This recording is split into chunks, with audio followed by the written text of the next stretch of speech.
Well, here we have the shortest launching spot to Lagoon Bay, and you can see here up at Scott's Landing where you can launch, and you can follow this track around the island over to Lagoon Bay, and that is 1.18 of a mile, so it's just under 2 kilometers, and that won't take very long at all to come around the corner and go over, probably about 15 minutes or so. So you could paddle over in a kayak. It's a very close, the closest launching, I think, to Lagoon Bay.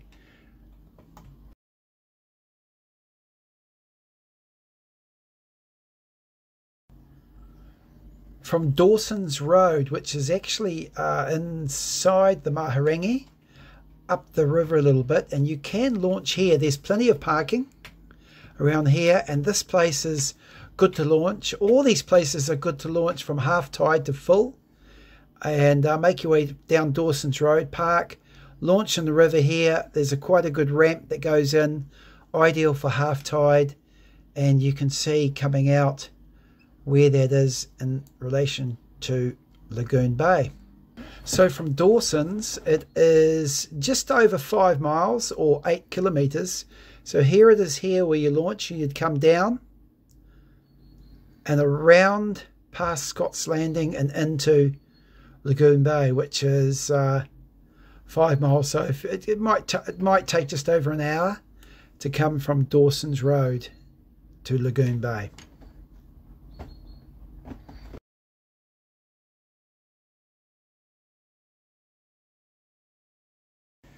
Now there is a ramp up here at Warkworth. You can see it here. There's a few cars parked here. There is parking further up along the street, and you can launch here at the ramp on the high tide. So you don't want it 2 or 3 hours out. You need to do it on the high tide. That's right up at Warkworth, and you would actually come down the river on the high tide.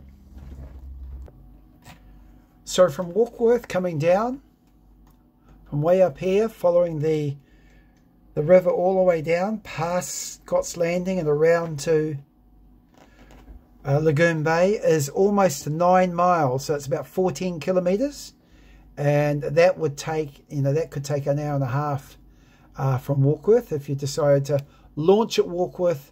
Great trip coming down with the tide.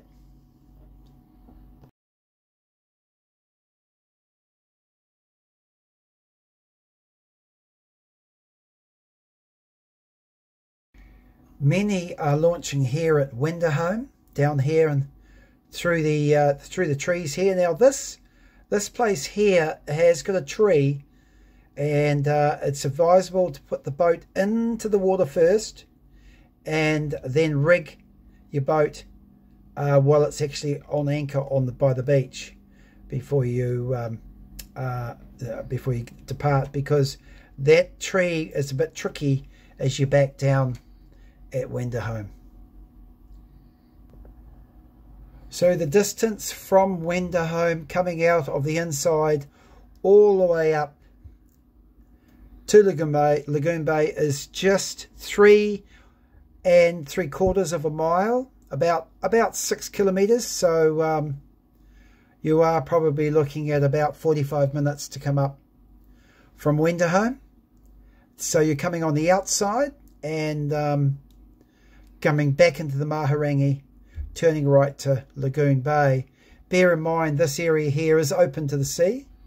So if there is a northeasterly blowing, there is a bar here, and the bar sometimes can be a little bit more difficult to cross. So that's something to think about if there is a easterly or northeasterly prevailing on that day of launch. It is possible to launch from Martins Bay, which is north of Lagoon Bay on the outside. It is a beach launch where you'd come south and around the peninsula and inside to Lagoon Bay. But this is good on the high tide, mid tide. Low tide, it gets a little bit soft, I think, so not a good launch on low tide. The distance is 5.72 of a mile, so that's probably going to take you about an hour, a good hour, maybe more. There is a great ramp here at Algies Bay. You can see it here with good parking, and it's very safe parking. Launching from Algies Bay, but again it needs to be half to full tide. From Algies Bay it's quite a bit further. You can see here you have to come around, right around the point here and down the coast, around the next point and into Lagoon Bay. Now that is almost 10 miles from Algies Bay, so that could be over 2 hours, maybe 2.5 hours to get down there.